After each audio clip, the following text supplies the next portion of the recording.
Good evening and welcome, folks. I use It's good not a good evening, evening Greg. Stop it. and my intro because it's the last time I'm going to get to say it here for this 2023 football season. The Buffalo Bills have been soundly defeated by the Cincinnati Bengals. It was so sound that I need to look it up. I don't even remember what the score was. It was 27-10. 27-10 probably feels closer than what the actual performance on the field was. We Yeah. were talking a fair amount pre-show here about how it made us feel, all the different pieces of this game, and ultimately um it's certainly a very, very painful and ugly way for a good, nice season that had a lot of high points. We're not going to spend a lot of time talking about those high points tonight. This was an incredibly painful, ugly way for that season to end. I have a lot of things I want to rant my frustration about, Yeah. but it's your turn. Go ahead. Yeah. I mean, this will not be a typical Cover One Buffalo post game show. Most likely, we were talking about that off air a little bit. I don't know. I have a bunch of notes. There's probably not a sense of going through every single play of No, this let's go one. through each drive and talk about what just happened here. What were your thoughts? Yeah, no.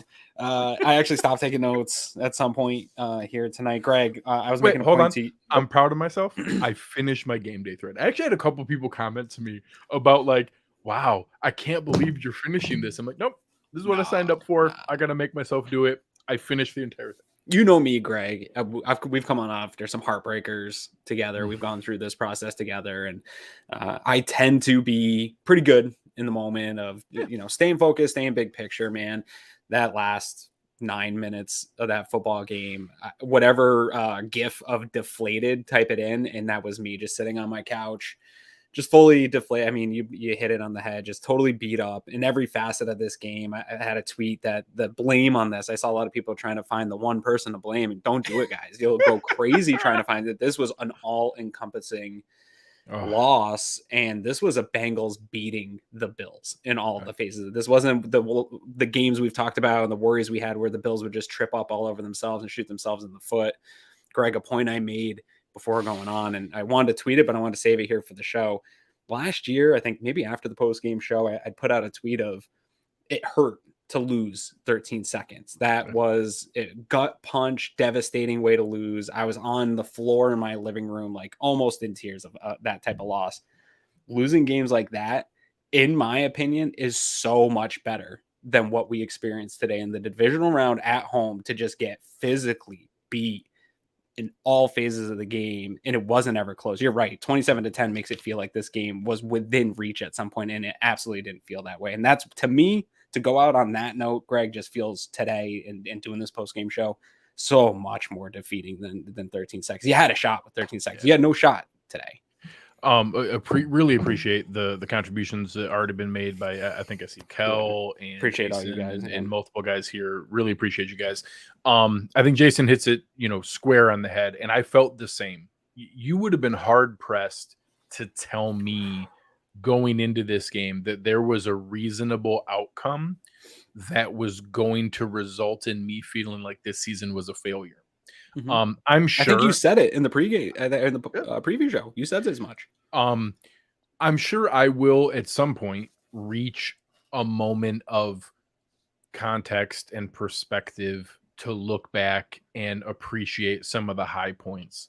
But getting back to the same point you did last year, and instead of, you mentioned it, the 13 seconds, the gut wrenching, painful way that we lost last year, but that we lost going down swinging. We lost with a feeling of, hey, lots of people, intelligent The only thing that football could stop us people, was a coin flip. That's how you yes, felt.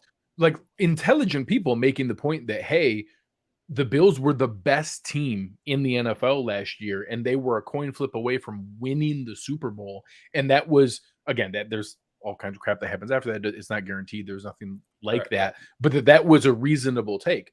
To now only get back to that same point and to get soundly embarrassed in that same round by a team that you were favored over, it's really hard that not we to said describe that as a failure.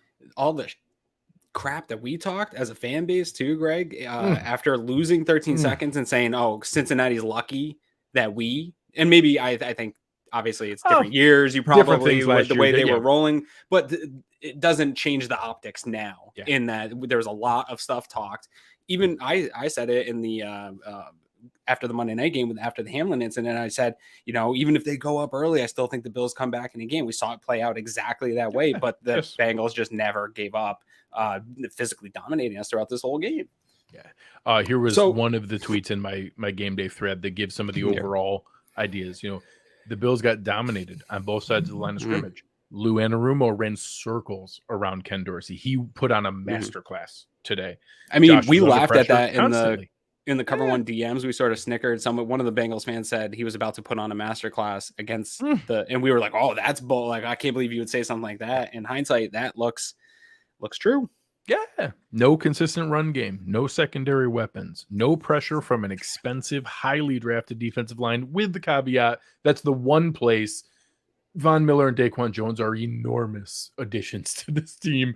Today really sucked losing those two guys. We have a whole bunch of other still up against backups, compounding people. Oh no, they still got their butts up. They don't deserve any, leniency. There are pieces where with Von Miller and Daquan Jones, maybe those are people who could have taken advantage of those people. But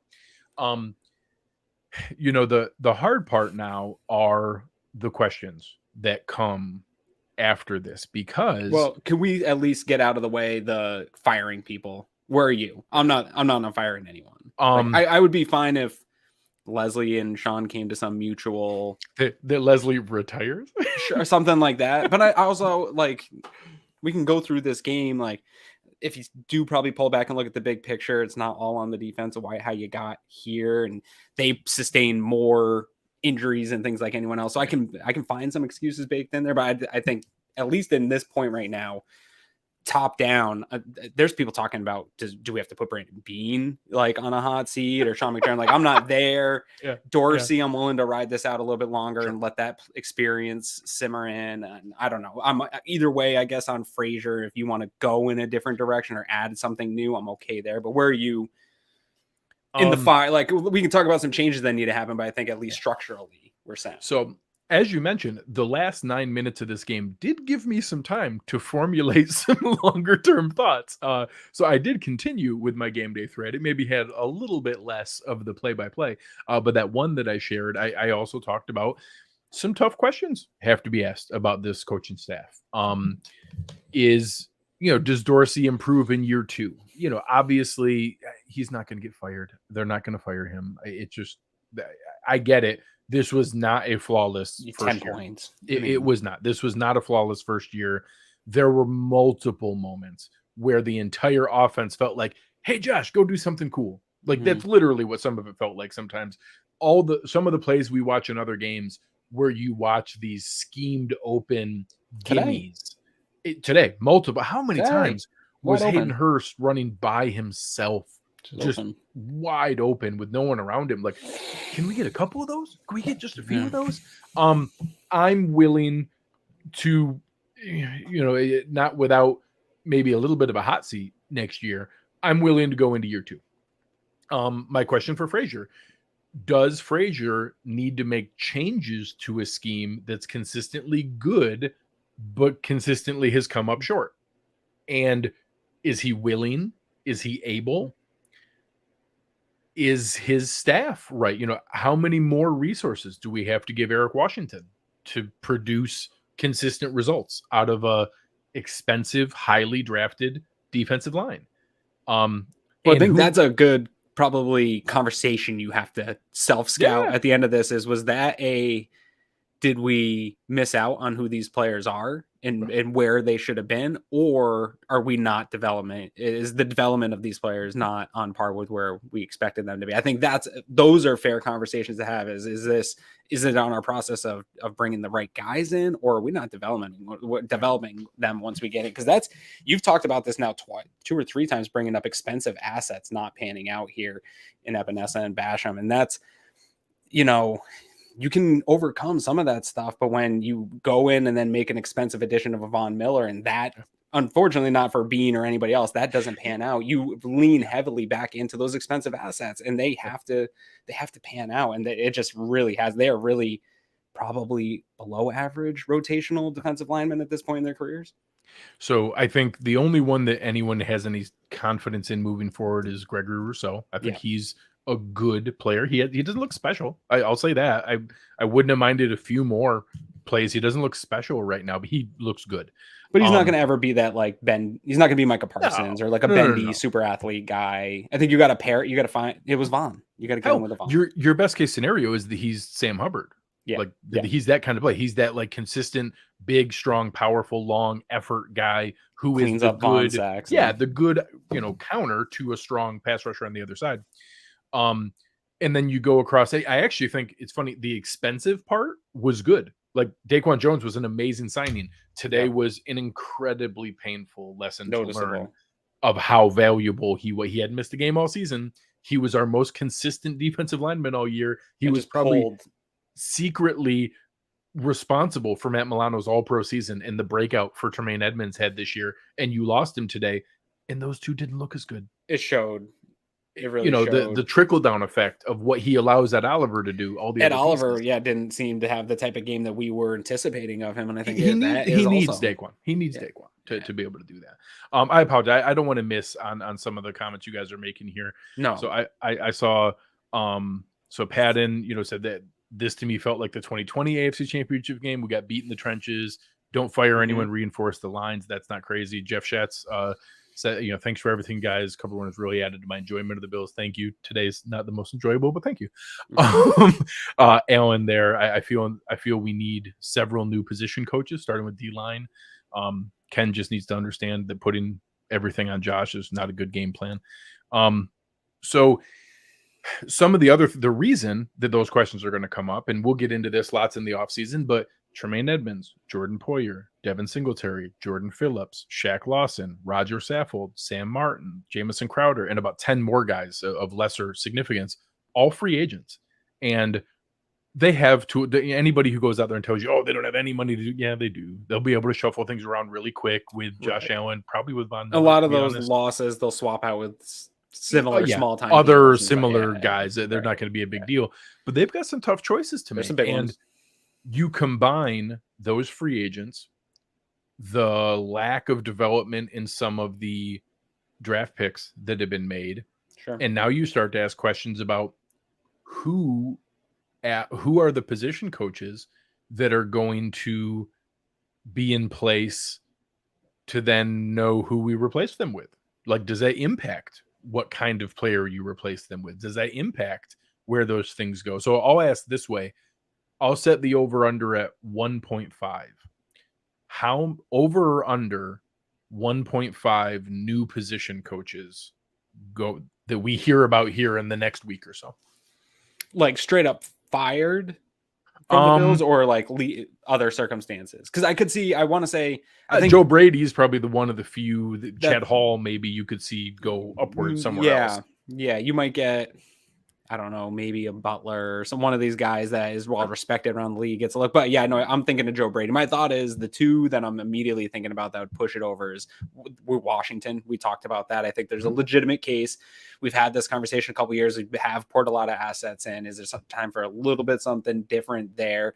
And then if somehow somebody latched on to really loving the idea of Joe Brady, or he kills an interview somewhere and he gets brought in to be an OC somewhere else, and so then you would be on the over. But I think if it's just straight firing, there's only one that stands out to me right now. I don't think this game deserves an overreaction unless if Frazier's out, then all bets are off. Because then you might have some retooling of guys bringing a guy in. Yeah, that's the one that I think triggers a way over in that sense. So two others that I want to ask about. One's not a firing candidate. Is a little bit of the shine off of Chad Hall this season? I mean, we all expected there to be significant development from our wide receivers, and I would say it's really hard to make an argument that anybody had a stronger season. Chicken or the egg a little bit, though. How much of that is Dorsey? and Sure. what guys are being asked to do. I think that conversation got brought up a lot this week of what's Gabe Davis being asked to do versus where was the what we had put on him for production, what we anticipated out of him. I think same probably for Dawson Knox. His usage probably didn't match up with what I was anticipating for probably the first 9 weeks of the season. For the contract. And so I think these are the conversations you're having in the offseason is that room, I think, has seen good things and it's a good close room coming together. And I don't know that you can put it all on Hall or Dorsey, but I think maybe getting that communication through to having Chad Hall maybe be a better advocate for his players and putting those guys in the right positions. If a season's going on and Gabe Davis isn't being utilized in a way that gets him the type of production you need out of a second wide receiver, those conversations need to be had, whether it's the wide receivers coach advocating for that or Sean McDermott pulling Dorsey aside and saying, hey, we need to get this going. These are the types of conversations to me that are more important in the upcoming weeks here, one Bills drive, than who are we firing? What are we shifting? What are we moving on from? It's, hey, what are these honest conversations in the self-scouting process now that we have a chance to step back? Where did we really miss? And if it's this obvious to most of Bills Mafia and most of the content creators out there, I'm assuming that these conversations are obvious to Sean McDermott and staff and that they're having them. And I don't know if they'll have the right answers. I don't know if they'll go forward with the right answers, but I don't believe in any massive type of knee jerk. I've heard people, in the chat saying like a mini type of rebuild or, reworking huge components of this team. I think we'll step back in a week or two and these conversations will refine themselves a little bit. We'll see that the changes don't need to be significant, but we do need changes for sure. So the one other I was going to bring up that would be probably more closely aligned with a Leslie Frazier like retirement would be Aaron Kromer is another one that I think from an expectation standpoint. This offensive line was poor, for stretches and certainly I don't know that we saw any player develop. I don't know that any player was better. That maybe Mitch Morris had a couple stretches where he was better. I don't know that any other individual player was better this year with him than, we were pretty critical in past seasons. I expected some improvement. I expected there to be improvement. Not only was there not improvement, they were each play. Like I think Deion Dawkins was a little bit lesser. I think that Ryan Bates certainly wasn't as good as that 6-game stretch we saw to end the season. I think Dawkins might have struggled from Saffold a little bit. Saffold was not. Sure. Saffold was obviously a big whiff. That one was one of the worst signings. Great. And the fact that, maybe in a different timing, maybe they have more time to let Butker. He probably would have taken that job and just been less bad. Butker wouldn't have been some saving grace, but he would have been. That's also bad. Not the answer, right? And that's I think again with Kromer right now today after this loss, I still feel probably the same way I feel about Dorsey, where I'm willing to give this a full off season to do their self scouting, get some guys maybe that fit more what they're trying to do, or get some of their own guys and maybe tweak some of the things they're doing and give that another year. Yeah. I do think there was enough production from this offense and from this team where I think you ran into a bit of a wall and a bit of a tough matchup in this one. I think there was probably all these great stories that we were telling about this Buffalo Bills team and the adversity and battling through injuries and battling through all that stuff. That also does bake into some of what happened today and catching up with you at some point. And it just not having Micah Hyde being into your 5th and 6th safeties at some point. Like at some point it just becomes too much. And the Bengals are too good of a team where if you slip up and don't match their physicality and match what they're doing, whether it's coaching, whether it's players, whether it's being outmanned, you're going to come into that at some point. But one thing we touched over here, seeing Jordan Poyer leave this game with an injury, he's talked about it a lot this week, right? It's not a secret.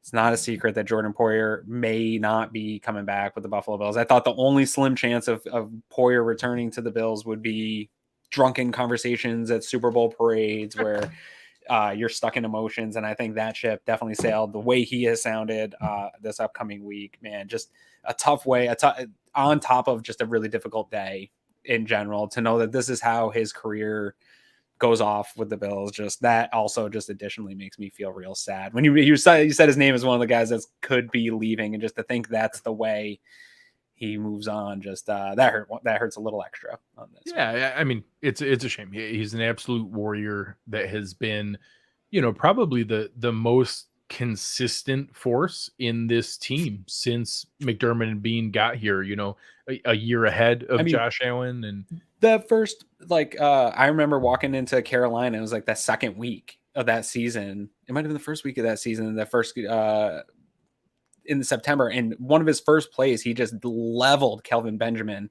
in the end zone, knocks the ball loose. And I was like, who is, who is this guy? Yeah. And he backup just guy we hasn't got from stopped. Cleveland. Has not stopped since. And he's just played like that the whole time and gotten through the injuries this year, man. I don't even know. We heard about him. I don't even think Bills fans realize what he went through to get on that field this year. And my hat's off to him, man. Nothing but respect for that dude. I would love to have him back. I just seems like that's going the other way, unfortunately. Yeah. I'll take it as far. I am going to assume that as we watched Jordan Poyer trot off into the locker room needing to get checked out, because of a big hit, that was the last time we will see Jordan Poyer in a Buffalo Bills uniform. I think he deserves to get the big payday that he is seeking, and I think he's going to get it. And with the other questions that the Bills have, I simply don't think we're going to be able to match the number that he gets. We'll have plenty of time to debate that coming up. I'll obviously do some salary cap and free agency specials as we go here, but it is sad that today the absolute shellacking that we took out there, that might be the last time we see Jordan Poyer in a Bills uniform. And that, as I think Tim said here, I love Poyer and wish he could have retired in a Bills uniform. And again, that nothing, no burns are, I can't even talk. No bridges are burned. There absolutely is a path where maybe he doesn't quite get the offers that we expected in the offseason. So we'll see where those things go. Yeah. Circling back to the game itself. Do we have to? Do we have to do that? So some of the things are really startling. The Bengals had 30 first downs today. Dude, Burrow was like 9 for 9 to start this game. Unbelievable. Just Burrow ended up 23 of 36. The defense did, make it a bit more competitive there in the second half. Those first couple drives were just absolute killers. Super easy. They were also similar to our comments last week about Miami. They were also a couple millimeters away from a 21-0 lead in Jamar Chase. Made a pretty impressive catch, but it was, I think, rightfully overturned, but still super close there. Yeah. They ran for 172 yards. They ran for 5 yards a carry. We didn't have anyone making big explosive plays as a secondary option. Josh ended up 25 of 42 for 264. The pick at the end doesn't really matter. He was just trying to make a play that he but this also brought into play people putting all of the emphasis on, hey, we can't turn the ball over. As long as we don't turn the ball over, we don't have to worry. Just don't beat ourselves. The ball over today. They didn't beat themselves. They got their butts handed to them by the Cincinnati Bengals, who, and again, one of the things where if we play this game 10 times, they're not all going to be blowouts. This is a talented team. Yeah, if you just give me Daquan Jones back, I think it's a more competitive game. But this was obviously, we need to be honest with ourselves that Cincinnati was very much on par with the Bills and as talented and good, and today played significantly better and simply kick their butts up and down the line. You had I'm looking back a little bit here at my show notes. I don't want to, but you're making me talk about this game just a little. There's a moment here, Greg, where it's the review. Chase gets the TD catch. It's Milano gets it moving a little bit. It's ruled no catch since he settles for a field goal. Bills get the ball back with like a minute 50. They've been money in this spot at getting points, and it's one of the few times that they've deferred and are going to get the ball back in the second half. We haven't had a lot of opportunities for the classic double dip this season. It played out where it's like, okay, you've been beat in every phase of the game, but you're still within 10 here. We got a minute 50. Even if you get 3, you're within a shot. Like, you're activated to double dip. We're going to get the ball back at half. Like, let's get this within one possession. And I think this is exactly where this game just totally gets out of control and continues on the path that it was already on, which is just total dominating. Is you do get the ball and then you end up punting here. You get a holding call that kind of takes you out of range, out of field goal range. And it ends up, it was like a 50-50, I think, by Baldwin's punt bot or fourth down bot. So I'm not mad at McDermott here for punting. It was out of range and your offense was laboring a little bit. But in hindsight now, like, This opportunity to get points really made a huge difference. Obviously, the possession at a half, you end up scoring coming out of half, but it doesn't matter as much because you didn't get the points on the to end the half, where you had an opportunity to steal the possession with the double dip. And after that, not being able to create a turnover on Burrow, you just had no chance to get back in this game, no matter how much you got going. Yeah, I was frustrated in the moment. It was not a slam dunk decision. It was an absolute 50-50 coin toss. The conversion rates on 4th and 10 are not great. The conversion rates on 4th and 10 when your offensive line is getting dominated are really not great. The conversion rates on 4th and 10 when your offensive line is getting dominated and nobody seems to have good footing in the snow is really not good. Then you would have given them the ball back at midfield with like 40 seconds left, or wasn't a lot of time. There was like 35 seconds left, something like that. 40 seconds, 40 seconds. And it would have been, they were at the Cincinnati 41. And then you did see them, they gained 44 yards. Like they almost got back into field goal range by themselves. So it really did reinforce the reason was that, hey, we're not getting stops here. We need to make sure that we put ourselves in a position not to give up more points. And the conversion rate on 4th and 10 is not great. Now, ultimately, in a kind of a game theory standpoint of, okay, you're right. In the moment, in a vacuum, that is accurate. But ultimately, it doesn't matter because your only chance to get back into this game was to double dip at the end of the half and to come out and score. So that, or you're only controllable, right? We hear Sean McDermott all the time talk about influencing the things we can control. You can't hope that the turnovers happen and hope some of these other things play your way and balls bounce your way, but you had an opportunity to control the game with back-to-back possessions, knowing that, and you didn't. You're right. The downside was higher. If we don't get it, we are giving up points. You're likely making it at a minimum 20 to nothing at halftime. Also, we needed to go for it and risk it, even if it wasn't a high likelihood, because it was your only chance to get back in this game. So, it's not the end of the world. The same thing, the drive coming out of half, we drove all the way down the field, actually put together a couple back-to-back drives. Like at that point, it was like 3 straight drives where we had multiple first downs, multiple situations got into Bengals territory, 3 straight plays, 3 straight drives. We had some things going. Josh was running pretty well. And you asked in our staff chat, we get down to 1st and goal at the 9. That's the area I would love to see a little something from Josh. The rollouts, the options, give him the scramble ability. I guess we got to pay some bills here. So we should throw with this guy. I mean, is there any other drives of the game unless we're giving it to Cincy? Yeah, I think that our friends over at West Herr, we could just tell West Herr they're fantastic and everybody should go buy cars from there. You should. They're great. They're really good people. They've been super supportive of us. Awesome. Everyone knows how great. You should say nice things about them and go buy cars from them. This had the opportunity to be the drive of the game because that sequence that we're talking about here, the potential double dip where we had a chance to come back, and before Cincinnati touched the ball again, we could have taken a 21-17 lead. Yeah. Instead, we punted and we kicked a field goal from the 7 and we scored 3 and we made it 17-10. And not taking those shots, even if they were low probability likelihood shots, we needed to take the chance when we were in position. Yeah, and the tough thing on this drive, you come at a half, you start with a run. It's a physical 5-yard run to Devin. So you're trying to maybe get some of that back, right? You lost the physical battle in the first half of this game. You come out and get some runs. Then you get an 8-yarder Diggs. Devin gets another 7-yarder. So you're kind of getting some balance back in this game. It was almost some McDermott influence coming back. Like, hey, we got to reestablish some physicality here.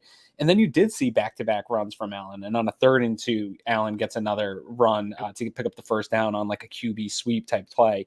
It gets you all the way to the red zone. You're riding this physicality, and then you take a Diggs shot that misses. Diggs gets hurt on this play, ends up coming back in. You get it's a pressure. They get a blitz on Allen. He gets it off to Beasley, which is a nice play. But then you're in the red zone there, and then now you're into 1st and goal, and it's Hines for a 4-yard catch, an incompletion to Knox. Like you get away from that physical, what you were doing that got you down here in the first place. And this is probably my most frustrated thing with Dorsey, is that has been sort of, at least in my perspective, a reoccurring theme is you get a drive that is more balanced than getting you down there, and then you get away from that balance once you get close. And it seems to end poorly for the Bills more times than not this year. So. Yeah, and at that time, I know part of it is you needed to bank on your defense making some stops in the end. Yeah.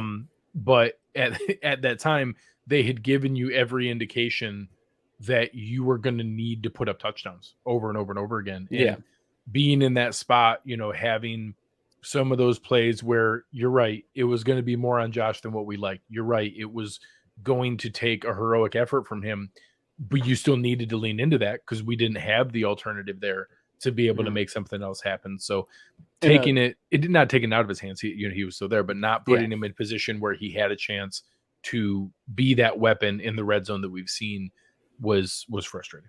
Another tough thing about this drive at a half is it's 14 plays, 65 yards, and it took 7 minutes off the clock, 7 minutes and 18 seconds off the clock. So you've had 2 long drives on this game to get to 10 points. I think the other drive took about 7 minutes.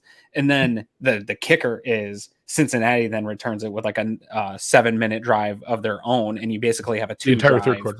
Yeah, you had a 2-drive third quarter. And if you're behind in a game, this is absolute worst case scenario. You need to capitalize on the amount of drives you get, and that you just took 2 to 3 drives off the plate by that, you having a long drive and then your defense going back and giving up a huge long drive.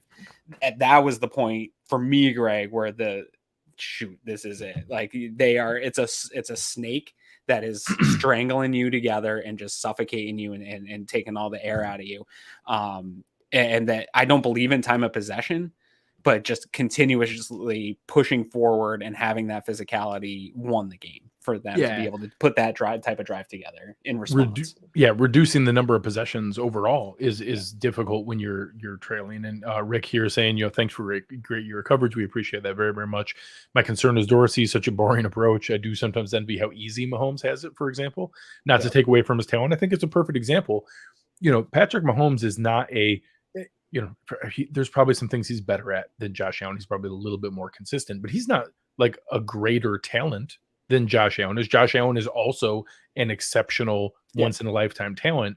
When you marry that generational once in a lifetime talent with a great offensive mind like Andy Reid, you get those special performances and those special consistent offensive explosions. And it was frustrating that we seem to hit those fits and starts and those struggles throughout this season. And I don't know how much of it was Josh's elbow. I don't know how much of it was some of the other injuries and spots that we were missing people here, but it certainly wasn't easy. It certainly wasn't that dangerous, explosive offense that we had gotten used to. And today was a great example.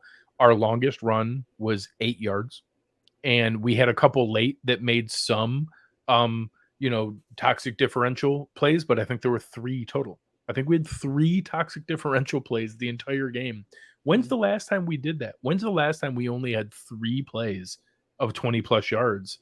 It's just, we haven't been like that overall. And didn't generate any turnovers. Nothing. And really, since they didn't play super toxic, they were right on the line a few times, like the 17, 19-yard plays. They got some chunk plays and stuff, but this no game big in general, this was not the big shootout type game I anticipated. This was one team establishing their will and dominating over another. Honestly, Greg, this one felt like some of those Patriots losses during the drought, where it was like, no matter what you did, they had an answer, they had a response, they made no mistakes at all, and you didn't necessarily make mistakes. We just didn't match their level to play to the game and to play in this game.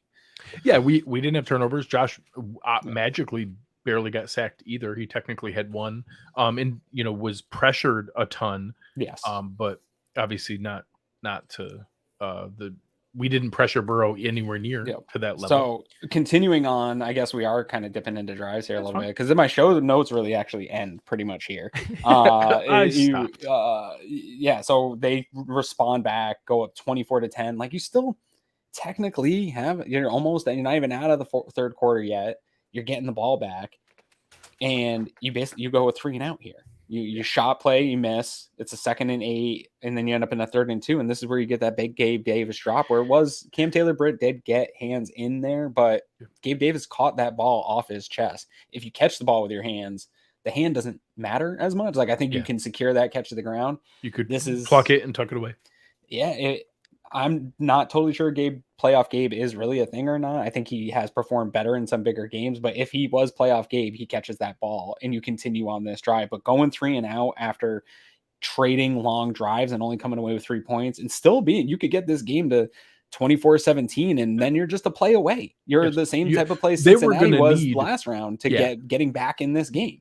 They were going to need a singular, like miraculous type of play for that to happen. But anytime you're within, but you wanted to be within a shot of it, Greg. That makes it possible. It was when you made that and you let them pull away to the point where, hey, even if something special and miraculous happens now, it doesn't really matter. Once you go down 17 in the fourth quarter, you're just that's too much. So here's another one where no metric is going to tell you that, oh, you should go for it on 4th down at your own 20. Right. But in a playoff game where the season is on the line and it's 4th and 2, you have to consider that. It's the 4th quarter and it's 4th and 2. Like, I know that's an incredibly high risk and that you're virtually guaranteeing the game is over if you give it back to them, because it was over. But it was already there. You were within 2 scores. Your only opportunity to get back in that game was to roll the dice and that, hey, Josh, can you go get us these 2 yards and keep this drive going? Some of those moments where, again, in a vacuum, they were not bad decisions. Any other analytical model is not going to tell you they were bad decisions. You still needed to know that you had to go for it. Those 3 spots were the ones, the punt from the Cincinnati 41 to end the half when we needed to double dip. The 1st and goal and being down there and still, 4th and goal at the 7, which is not high probability, you still needed to go for it. And now here it was 4th and 2. And yes, it's at your own 20. And yes, that's probably going to be talked about forever if you go for it and miss and give them the ball in the 20 and you end the game. Whatever.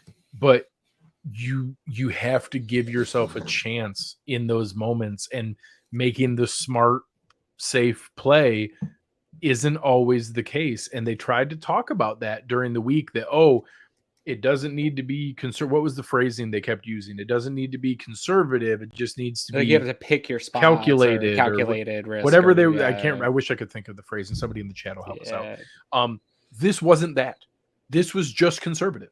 This was just the conservative, safe decision all 3 times.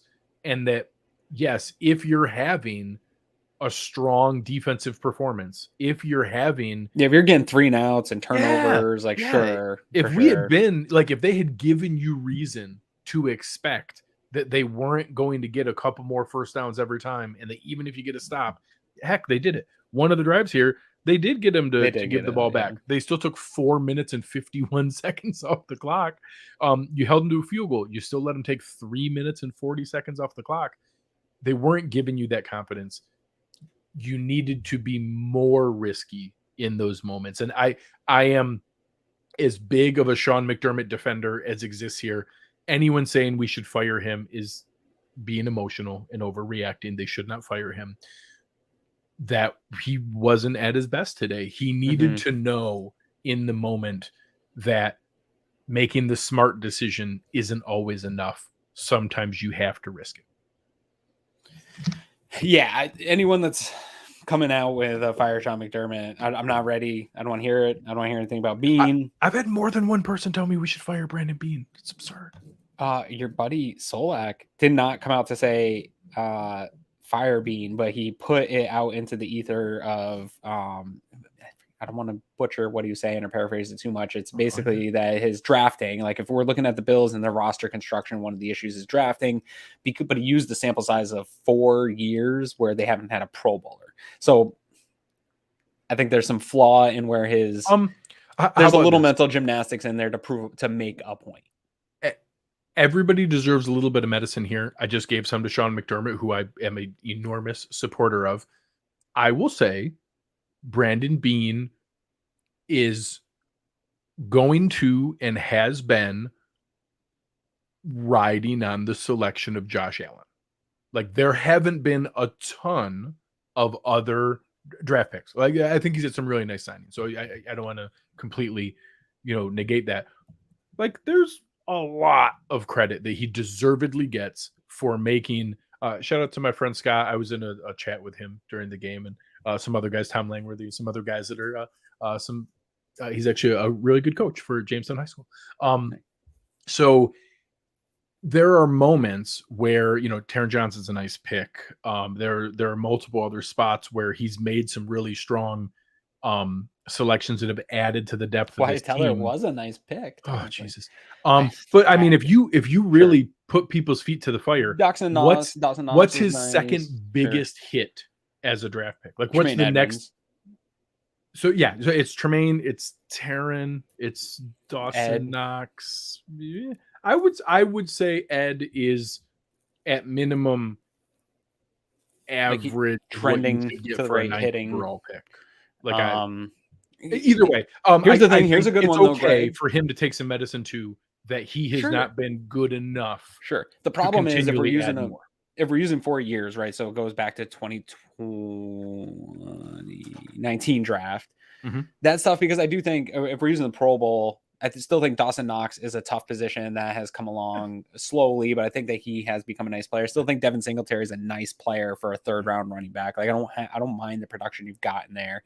Ed Oliver hasn't hit Pro Bowl, but you've gotten really good production out of him. So I don't hate this draft. That's fine. He's not a whiff. He's not a Cody Ford whiff. And I don't want to spend too much time on because this is kind of like an off-season thing, but I think where you really get hurt is this 2020 draft with Epinesa, Moss, Davis, and then Fraun, and Bass is a hit, and then moving on from Hodgins, and Dane Jackson's been fine as a 7th round pick, but it's not great there. And then you back it up. That should just be nice depth, not a key starter.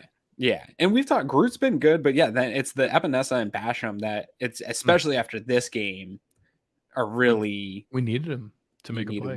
You needed one of them. Yeah.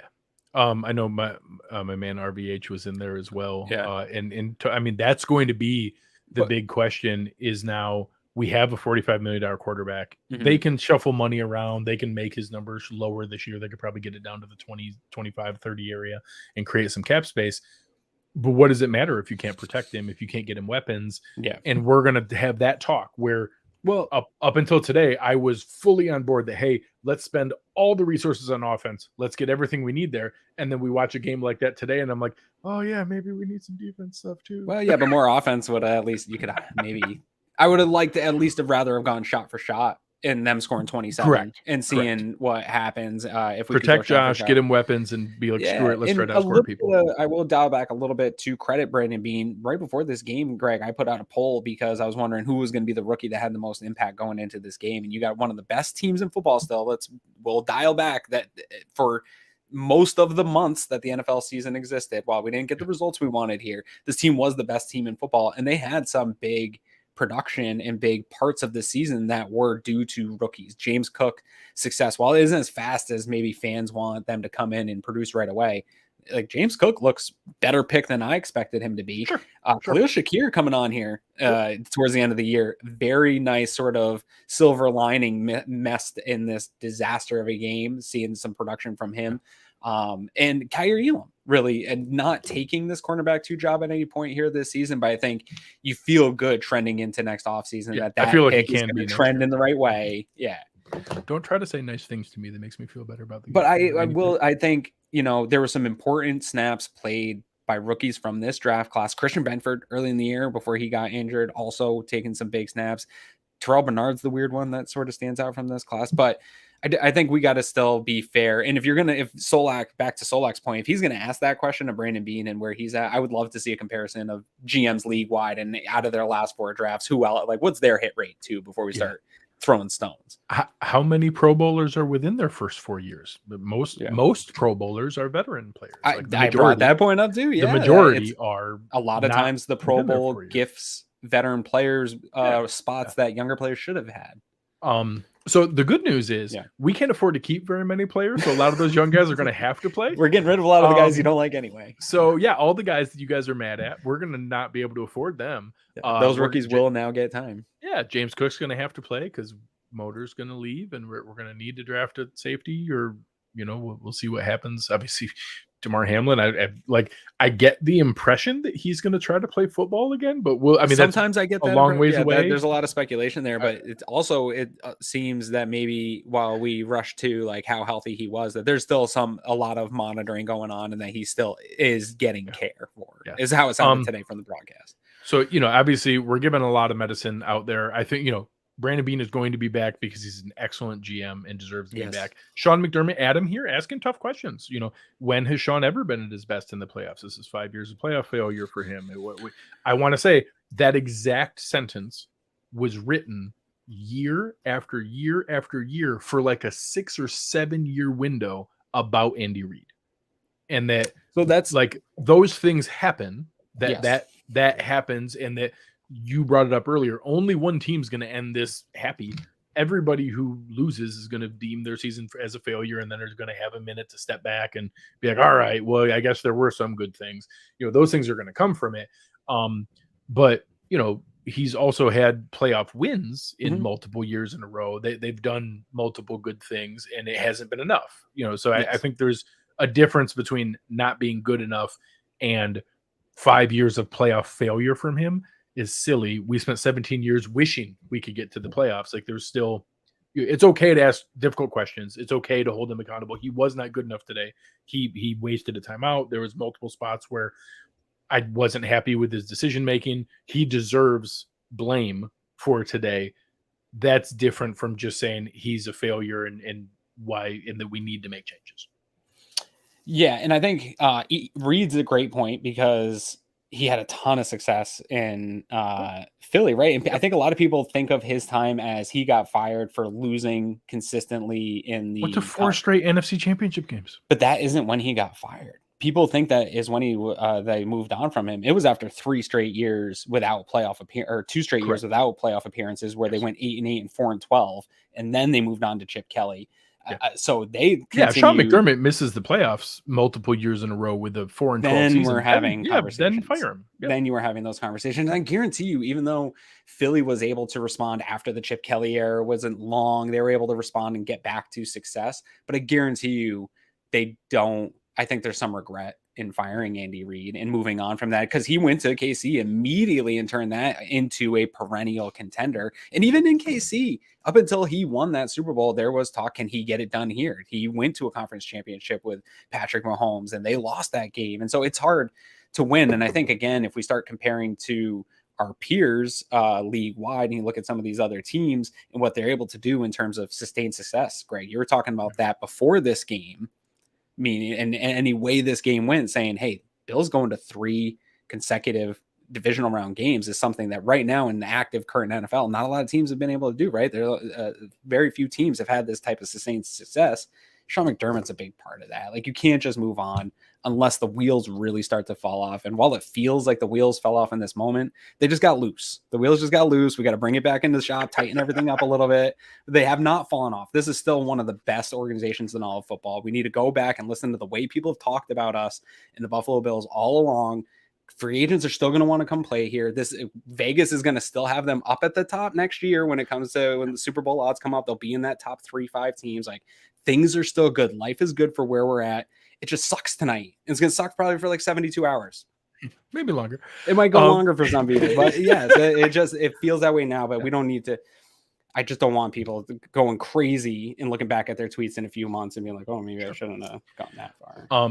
Jason, spot on here. This game blew up the narrative that not making mistakes was the only thing holding us back. We had other flaws other than that.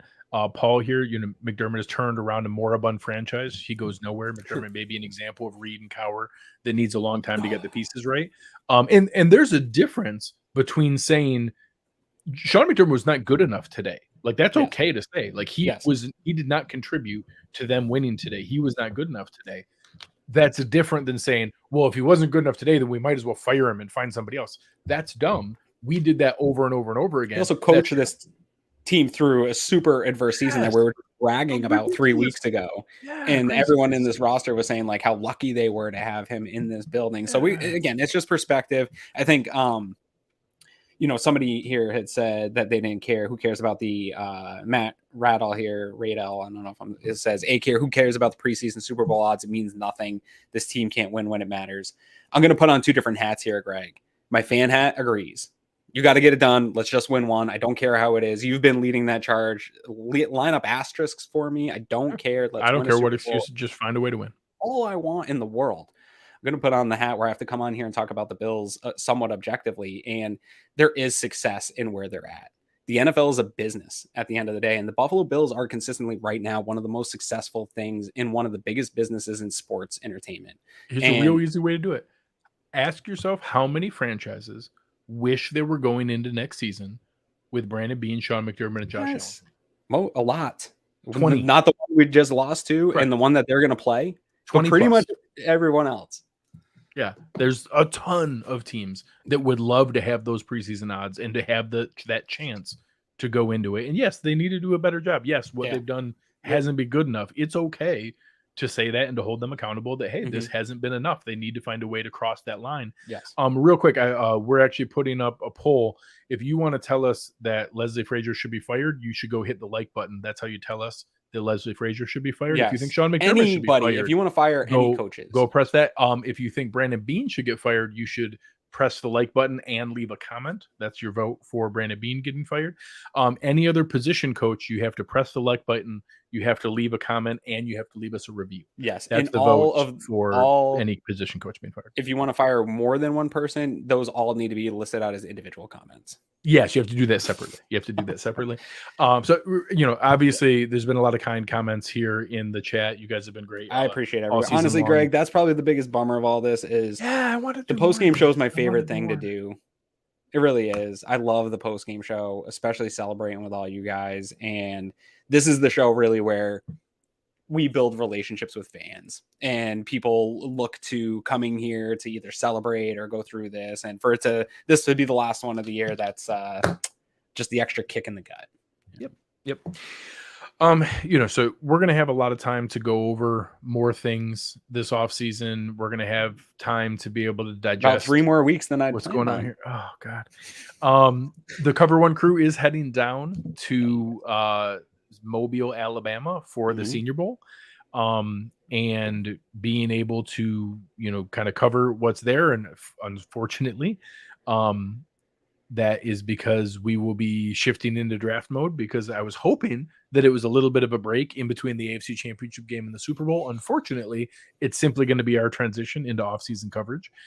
So we will be working on that. We'll have a couple more things coming up here. Aaron and I will be working on our schedules. Obviously, we go back to once a week being able to talk to you guys, but we'll be here for you all off-season long, being able to go through all the different things that we need to talk through to kind of process and figure out what happens next after all the build up and expectations and, the having that opportunity to go in here to win a championship and to come up short again, and to do it in a manner, like we said, to open the show, that wasn't the last second heart-wrenching end last year that still had so much hope, but to just get punched in the mouth and to have a painful, ugly ending.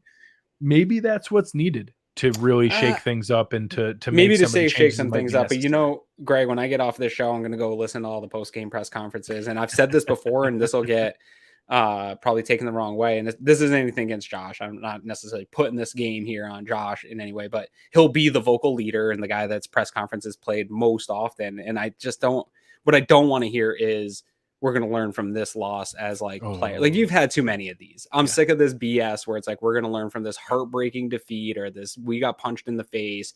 Like, if you hadn't learned this crap by now, like, maybe there's something else. And maybe it is a bigger type of shakeup, not a Sean McDermott or anything like that, but philosophically and how you're approaching this stuff, scheme you change, need to change something.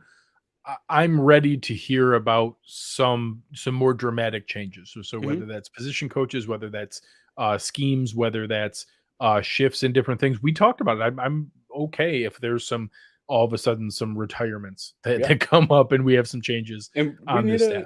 until further notice, the conversation we need to have, and what I'm going to start having going forward, is there is a top tier in the AFC, and I think we're right on the maybe where I thought the Bengals were. Instead, I think we probably have swap spots with the Bengals, and when it matters the most, the Bills are right now a tier below.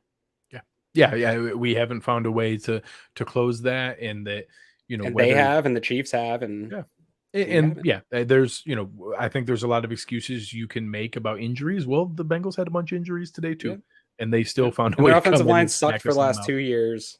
And Joe Burrow still has found success because all the different things. So if it comes hey, we're going to have a quick timing offense where we scheme things wide open, that sounds great. Let's try that out. We're going to have an aggressive defensive scheme that is able to shift and not stay in the same formation and the same personnel usage every single down, no matter what. That we're going to be more versatile and more multiple in different things. Sure, that sounds great. Tell me something. Tell me something is going to change. Tell me something is going to be different. Jeremy here saying, Dorsey's a first-time play caller and it will get better. I do think when we look back at the season as a whole, we'll have seen improvement from Dorsey as the season went on. I think there is enough right now on him to think that some of what he did earlier in the season and maybe in this game will change. I think he's not going to change. He's not one of these stubborn coaches like a Rick Dennison that's just going to put his feet in the ground and run things the way he wants. I think he will be taking on these honest conversations and tweaking some stuff of the offense. And I think if Joe Brady stays, I think that maybe one of the tweaks is getting him more involved in some of what it is you're doing, because he's getting looks to be an OC league wide. And, I think ultimately Jeremy's point, and I'm trying to find the comment here to bring it up, that, how can people be calling for Frazier to go? The offense barely got a first down. The Bengals played excellently, and they were still held to a reasonable score. I think that's the important part about one game also doesn't dictate the entire premise of the offseason. Like, that's not the only thing that's going to impact it. You need to go back and look at all the other things that could have been done differently to be in a better position. Games that we lost that we could have had the number one seed, different spots that we could have invested further in, where we obviously had some areas where we directly gambled on internal development. Those players didn't develop. Was that on the position coach? Was that on the scouting department? Was that on Brandon Beane for making that selection? Was that not usage in the scheme? Those are the things that need to be questioned, and you need to question those things on the whole, not simply in this game. This game was, an embarrassment. This game was just a shellacking, but it's not what should dictate the entire offseason. You need to look at the broader scope to be able to make those kind of decisions to figure it out. And I think that part of that is there still was an element, the Bengals scored 27 here, but they also had their foot off the gas for the entire fourth quarter, just trying to run the clock out. So I don't know that they only were going to give up 27. If we were going they did want forced to put their foot on the gas. If we were going shot for shot, I have a feeling they would have scored more than that. And ultimately, there's still questions on that side of the ball, but I think it's fair to say there's no circumstance where 10 points and our franchise quarterback running for his life and guys not getting open is going to be good enough. So I think multiple 3-and-outs. And I think that some of it, again, the blame is all encompassing. Leslie Frazier is equal in this blame as all the other parts of this coaching staff, but it did compound where in that beginning of the game, I think we all agreed that Bengals will probably win the scripted, right? So that first drive, no problem. That second one is like, oh, okay, well, now we're teetering on the edge of like, I still feel comfortable the Bills offense can get back a 2-possession lead, but then you were never able to hit those plays. And I do think that there is a little bit something to the idea of complementary football, that it can go both ways. You can be complementary poor, this is probably the most complementary in the wrong way the Bills have played.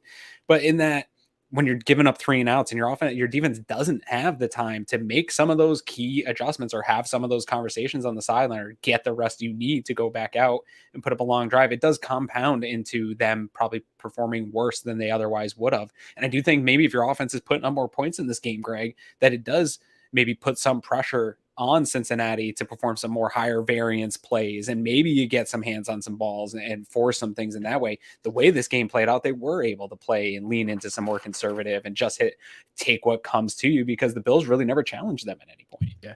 And in case, hold on, let me look in my pocket real quick. Oh, look, I found some more blame. There's plenty to go around. So There's much. lots of it to go around. There's a lot of people that need to be blamed.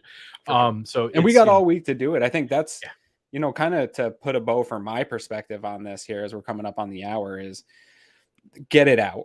Vent. I'm not going to stop you. Greg's not going to stop you. I mean, if you get crazy, I might block you or something or mute you, but then use it this week. And then I'm going to use the whole week.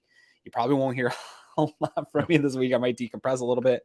But then I am going to look at the big picture, and I am going to look at this team in the right light, because there is still so much to be excited for being a Bills fan heading forward. This still isn't. I tweeted it out last time the Bills had a heartbreaking loss. This isn't the bad. The drought was the bad. That was the horrible, miserable place to live. Being in contention and being in the divisional round year after year and having a shot and having teams that do hurt your feelings or make you feel sad because they don't win the Super Bowl, just having that chance, guys, is still special. And it's okay to be mad now, but just remember that it is still special to just be one of the teams that has a shot year in and year out, because it can be much worse. I promise you, I lived through it. I experienced it. I don't want it again. I'd rather this than that. Yeah, it seems weird to say I would rather this heartbreak than that depression. But it is. I would rather have this. I would rather be in the position where our hearts can be broken than be in a spot where nothing can go through there. So, so quick shout out to my mom. Hi, Mom. Hey, Love Mom. you. Thanks for supporting us all season long. You've been great. Yeah. And just the final note there from Dave. The worst part about today is we waited an entire year to get the bad taste of 13 seconds out of our mouth, and to lose like this, we didn't see it coming. And I agree. This is the problem with playoff football, though. Yeah, I said it in the preview show. I didn't think there was a path where I could come on the show today and say that I think this year was a failure, and I do. I think that ending the season in the same round we were and getting kicked in the teeth like we did, it's a failure. This was an organizational failure. It doesn't mean that nothing good came from this year. It doesn't mean that we're a terrible franchise and can't be in good position to win next year. It doesn't mean I won't be really excited about the offseason and what we can do and all the things that can come from it. But it just stinks to be in a position where now ending in such a frustrating manner takes away an awful lot of that excitement and all of the great feelings we had over this 8-game winning streak and winning 14 games during the year, winning 13 in the regular season and winning a playoff game and winning the division and seeing Josh Allen establish himself as one of the faces of the NFL and one of the, most sought after assets in the entire league and all those things. And then it still ends in a way today that I can't even appreciate any of it in the moment. And I hope that moment comes for me soon. It won't be forever, but it's going to take a bit. It's going to take me a minute to be able to get my head around that. Oh, hey, it's not all terrible. There's some good things here. Right now, it all feels pretty terrible. It feels tough. I don't know, man. I'm trying to run through the different perspectives in my own head and kind of thinking it out loud. This is the hard part of doing post game. We're all going to process it differently. Yeah, some people have already reached it. Some people are already there. Some people won't get there until September when we kick off, and most of us will be somewhere in between. And I'm having a hard time because there's a small part of me that thinks maybe the team overachieved with everything that it faced this season. Like when they lost Micah Hyde and had that patch where they lost to Miami and the Jets, the 3 road games in 12 days. I didn't think the season was over, but the idea that this team could go on to compete for a Super Bowl definitely was worried in that moment. And I think losing Von Miller, like you had all these moments of the season where it's like, how much can they withstand? Like how much more can they handle? Knowing Matt Milano played on basically like a broken leg for the last 8 weeks. Literally, for anybody who didn't know, he had the same idea of what Cole Beasley was playing on. Matt Milano had been playing there. Jordan Phillips has a fully torn labrum and has been playing. We talked about earlier, Poyer's like totally patched together with duct tape and braces. Like this, these are not excuses. They still should have won the game today, or at least been able to put up a more competitive performance. But I just can't get to failure. I can get to a draw. Sure. The season's a draw for me. We're right where we were a year ago, and we didn't meet the goals, so it's not a success. I don't know what to describe it as, Greg. I feel like failure is too strong for me.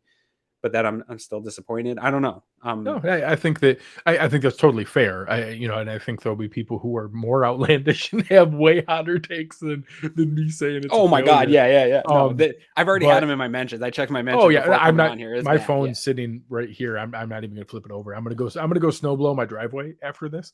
So I'm looking forward to taking a breath. I'm gonna take a little bit of a break from football for a moment. I lied. I won't. I wanted right football from. Yeah. I really would have liked. I wanted more. I didn't want to take a break. Yeah, I wanted. That's all I wanted, actually. Yeah. It's like when you're in middle school and a girl breaks up and I didn't want to break. All right, guys, we appreciate you so much. For everybody who is saying, that this was like therapy and helpful for you guys to process it. That means a lot. It is for us too. You can tell it's our therapy just as much. We're doing this live in front of you, processing this in front of the world. You guys have been awesome. If there's anything we can ask, it's honestly help us out. Give us a like. Give us a like. When I say that, I say it all the time, and I just kind of rattle it off. Taking a second to rate our show, if you're listening to it on iTunes or Google Podcasts or Spotify or iHeartRadio or any of the places you listen to us, it really does a lot. We put in a lot of work for you guys. I know I normally beg for you to sign up as a OnePass member. By all means, you can do that too. Yep. It's a great way to do that. That's a great way to support us, but just a simple free thing that will just take 5 more minutes of your time, 2 more minutes of your time after this. Yeah. Hit like on this video, subscribe to our channel, go and give us a rating or a review on whatever platform that you're listening to us. It really means a lot to us. We're going to keep putting in effort and time for you guys. We're going to continue to find a way to be able to bring you guys more and more stuff. I'll get my head around the fact that the sky isn't falling at some point here. It might take me a couple days. Aaron will help me. He'll drag me along. But you guys mean the world to us. We put in this time and effort for you guys. It's really frustrating that this is the way the season ended for this team that we love so much. But unfortunately for 31 teams, it's going to end in a frustrating manner, and ours was today. Yeah, well said. We might not go Wednesday for those that tune in. We'll talk about it. We'll let everybody know where and when we'll be, but it'll be back soon. And pivoting onward here. But yeah, we'll both get back into the swing of things, Greg, here. I really actually, the comments were alive today. We told Chris here coming in, keep an eye on the comments. It could get crazy out here. Good on you guys. I think everybody's kind of in the same mindset and mood, but nothing too bad. So good on maybe we weeded out some of the bad actors in the YouTube comments here going forward, which would be fantastic. We appreciate you guys. Huge thank you. I'm gonna bring him up here, Chris, whether you're ready or not. Chris Kepner was a huge addition to our team at Cover One. He's had the idea for when we've gone on with the spaces on Twitter and producing those for you guys. He's been awesome in the background here for all those YouTube shorts for all the YouTube different stuff, fans. Tons of our promo videos. So much of what you enjoy is because of the hard work of Chris behind the scenes, and he's there putting in a ton of things for us. So huge thank you to you, Chris. You've been great for us this year. We couldn't be happier to have you as part of the team. Thank you, guys. I appreciate that a lot. It's been a really fun ride this year, this first year on with the Cover One team, and I'm looking forward to the next one. I appreciate the tenor for the most part, aside from all the fire everybody comments. We're used to that by now. Yeah, exactly. It's tough. It's a tough loss, but they're still a good team. They're going to be really good next year too. Yeah, we appreciate it. Thank you guys very, very much. We appreciate it for our partner, Eric Turner, all the other guys on the show, Anthony Prohaska, the guys over at Air Raid Hour, Going Deep, the Roundup, all the other guys floating around Cover One that put in all this work for you guys. Please make sure you show them some love. We appreciate it very, very much. And I know that a lot of you guys come and join us here every week. And we're sad that part of our journey is going to end here, but we're going to be here for you with other stuff. So on behalf of everybody at Cover One, on behalf of Chris Kepner and Aaron Quinn, I am Greg Tompsett. You've been listening to Cover One Buffalo, and we are out.